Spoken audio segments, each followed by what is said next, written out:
Assalamualaikum warahmatullahi wabarakatuh.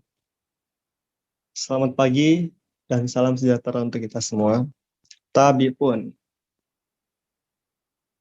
saya beserta teman-teman kelompok saya akan menjelaskan sedikit tentang diskusi kami terkait manajemen laba. Adapun kelompok kami terdiri dari yang pertama, saya sendiri Ahmad Raffi Nur, NPM 187555002. Kemudian rekan saya Alicia Wido Belinda, NPM 187555003, dan teman saya M. Kelvin Sugesti 1875518. Kemudian rekan saya Rani Rahmayuni Siregar 187552023, dan kemudian teman saya Sofia Musdika Putri 187552029. Tanpa berlama-lama, kita langsung masuk saja ke materi kita. Baik teman-teman, peluang dan teknik manajemen laba.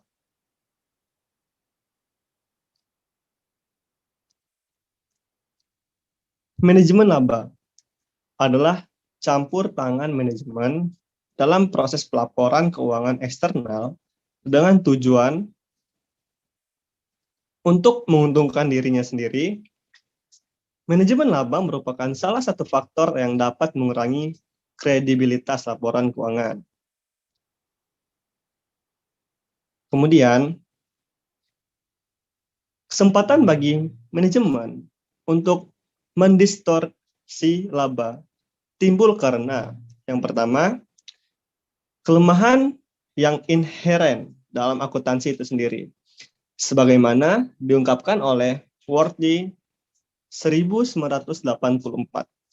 Fleksibilitas dalam menghitung angka laba disebabkan oleh metode akuntansi memberikan peluang bagi manajemen untuk mencatat suatu fakta tertentu dengan cara yang berbeda.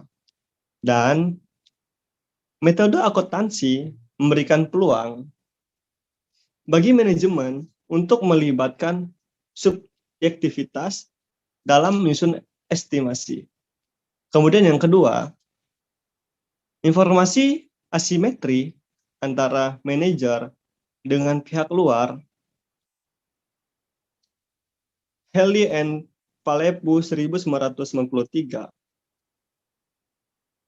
Eisenhardt 1989.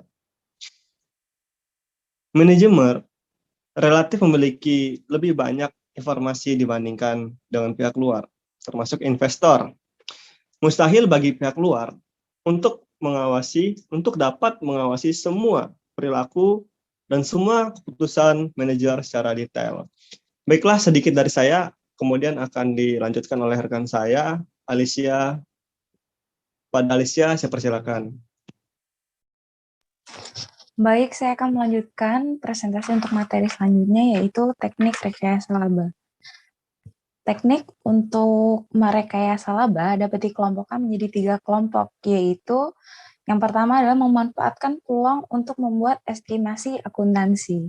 Cara manajemen untuk mempengaruhi laba melalui judgement terhadap estimasi akuntansi antara lain, estimasi tingkat peluang tidak tertagih, 3. Estimasi kurun waktu depresiasi aktiva tetap atau amortisasi aktiva tak berwujud, estimasi biaya garansi, dan lain-lain. Yang kedua, mengubah metode akuntansi. Perubahan metode akuntansi yang digunakan untuk mencatat suatu transaksi. Contohnya, merubah metode depresiasi aktiva tetap dari metode depresiasi angka tahun ke metode depresiasi garis lurus.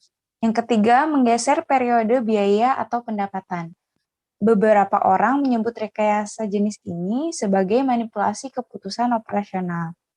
Contoh, rekayasa periode biaya atau pendapatan antara lain mempercepat atau menunda pengeluaran untuk penelitian sampai periode akuntansi berikutnya, dan mempercepat atau menunda pengeluaran promosi sampai periode akuntansi berikutnya.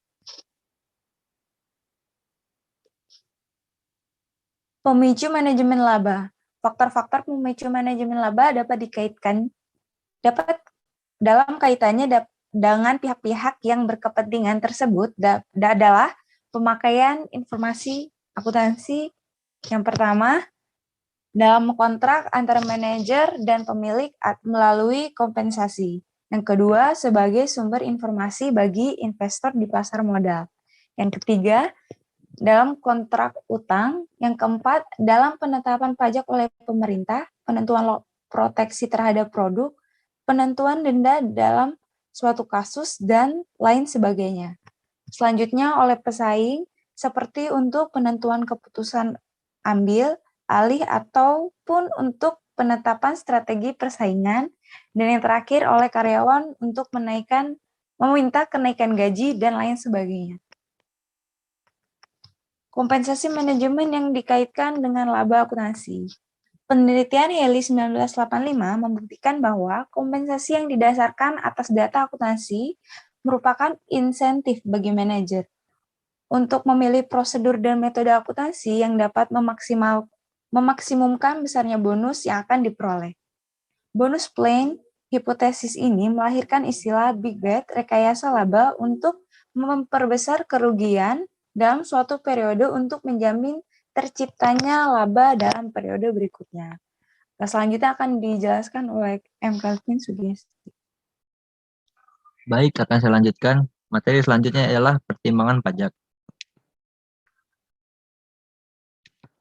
Di Amerika, pada tahun 1986 dipublikasikan Tax Reform Act atau TRA yang mengatur tingkat pajak maksimum perusahaan dari 46% menjadi 34%. Frankel dan Trezevan tahun 1994 membuktikan bahwa reduksi tingkat pajak tersebut merupakan insentif bagi manajemen untuk melakukan rekayasa laba akuntansi. Manajer perusahaan yang menerapkan asumsi aliran persediaan LIFO melakukan pembelian persediaan ekstra 1 tahun sebelum berlakunya TRA.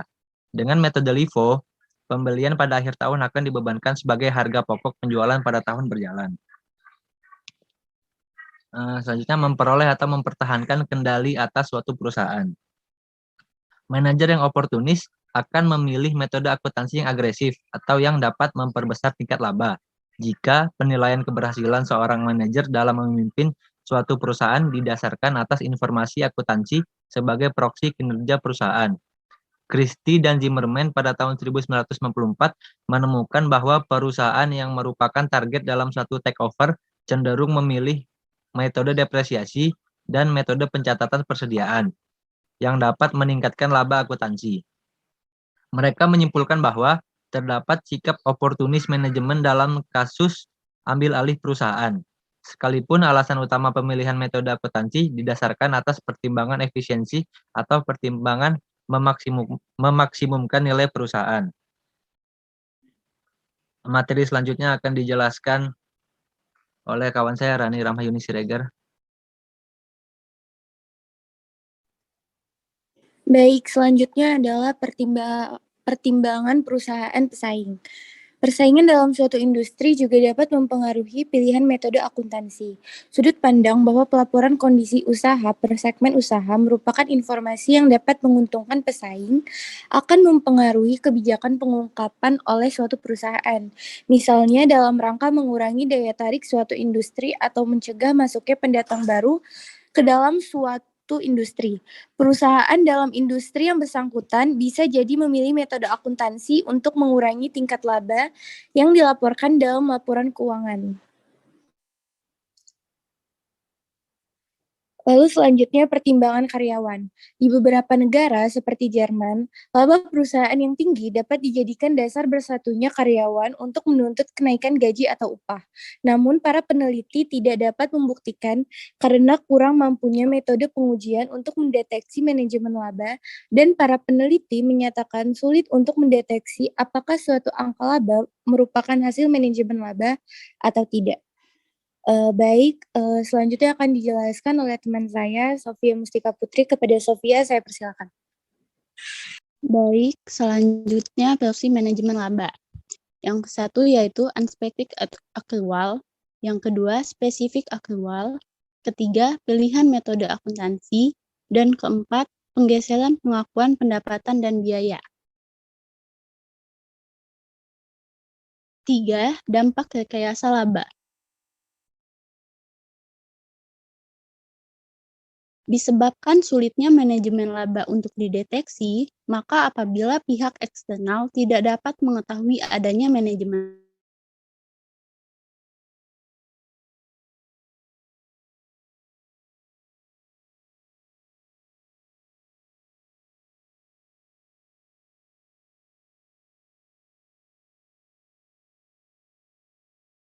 hal ini disebabkan laba yang dijadikan dasar pemberian bonus membuat informasi yang salah.